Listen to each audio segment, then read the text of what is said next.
of 2005 was the beginning of all this soul searching for me. My family was going through one of the worst times of their lives, facing illnesses and death and financial woes. My friends were going through similar situations as of sickness, bad relationship, and just a general lack of motivation and direction. As for me, well, I was not doing too bad.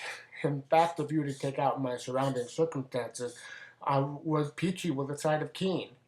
But I couldn't help but feel helpless for them in their situations. I wanted to do something. However, there was nothing I could do except be there for them. And then I saw the movie Constantine, the one with Keanu Reeves about the demon fighter seeking to redeem his soul. I realized that all I could do was pray for them.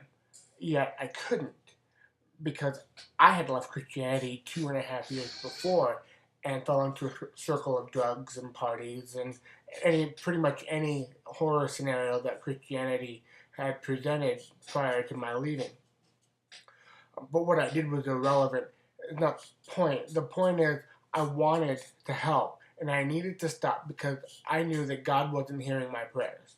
I had to better myself before I could help them. After having left the church with some hurt feelings and feeling very unsure about the group that few of my friends were involved in, the M. Hashem, now known as the Circle of the Creator, I decided that the best thing I could do was read and study on my own. Of course, hindsight is 2020, and many of the gaps have been filled in since then, but this is basically how I overcame myself. John the Baptizer said upon seeing Yeshua, "Behold the Lamb of Yahweh who takes away the sins of the world." I saw that, and all I had to do was give my sin to him. Allow me to use the example of smoking. I was a pack-a-day smoker at the time, and I had to quit. So in order to do that, I needed 3 things. First was the desire to quit. If you do not have this, it will end here.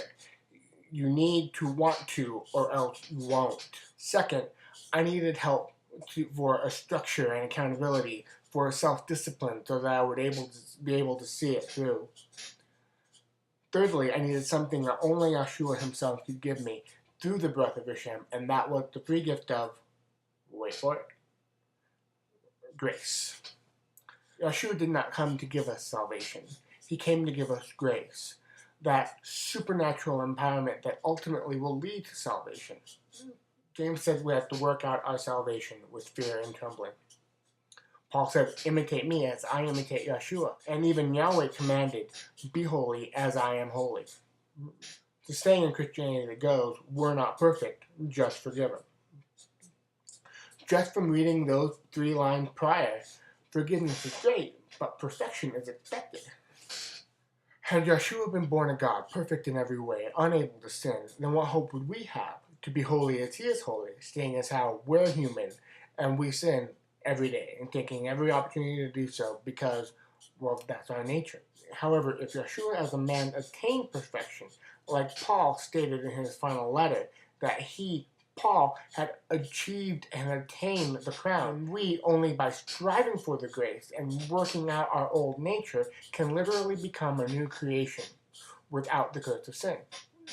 Yeshua, I believe, achieved his perfection on the Mount of Transfiguration, meaning that he was ready to be the sacrifice for sin for the whole wide world.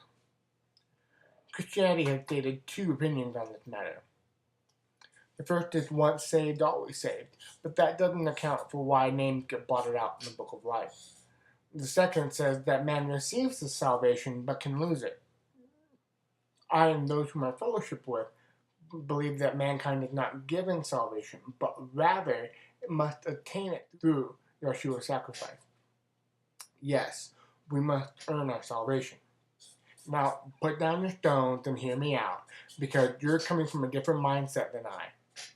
Yeshua did more than just die so that we can work to be perfect.